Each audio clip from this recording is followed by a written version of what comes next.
Hey everyone, I'm Will, and today I'm going to show you how to make the perfect juniper berry tea. But before that, remember to like and subscribe and comment down below, and don't forget to press that notification bell down below. Now right here we have some common junipers. This species of juniper is more of a shrub species that grows low to the ground, grows like upwards 3-4 feet, and the type of the coloration of the berries that you'll be seeing is like right here. The berries right here are a little bit green.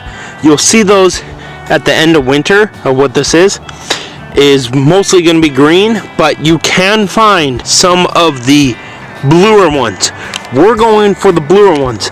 Those are ripe, full maturity, and the flavor is going to be sweeter. So let's harvest some of the blue juniper berries. It's very easy to harvest them. It's just take your thumb and your pointer finger, pull it right off, and it's that simple.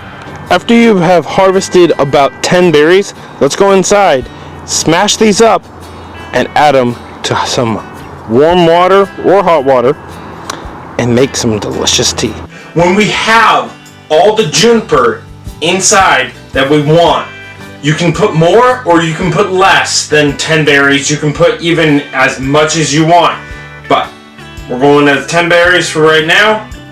And you want to take each one and just smash it with your fingers. Now you could use dry berries, but you won't be able to actually smash them as easy. And they have a nice, like, sweet antiseptic kind of smell to them. Then when you have all the berries smashed up into a 1 pint jar, you're going to need 1.5 cups of warm water, not hot boiling water. This is actually still feels hot. About 180 degree water is the best temperature for making teas and coffees. So this goes right in, and you want to wait and let this steep for about 10 to 15 minutes.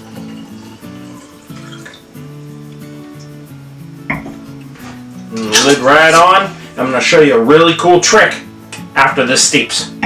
Now it's been about 15 minutes and I see the coloration has changed, and it's more of a more goldish amber coloration to it. So the trick that I was talking about is you take the lid off, take the paper towel, stick the paper towel on top of the jar, take the lid out of the ring, take the ring, stick the ring on top of the paper towel, and punch a hole on one side.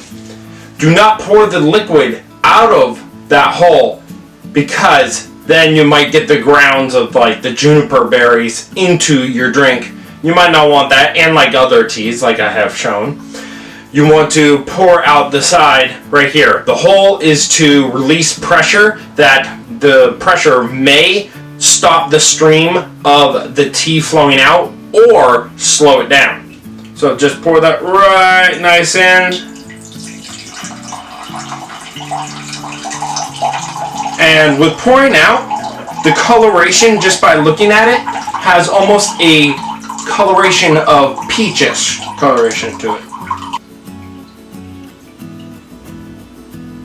And there's a little bit left in there, but the liquid that's left in there, you can swirl that around, and you can put the juniper berries into your compost or back outside, because deep inside the berries there's still nutrients still left, and a little bit of the tea can actually help, because of the minerals and vitamins in this can really boost up your soil of your compost and help with your plants in your garden. Let's smell this. There's a slight antiseptic smell that I'm smelling, but I'm also smelling sweetness definitely in there from the berries. So let's try. Oh, I definitely taste the sweetness.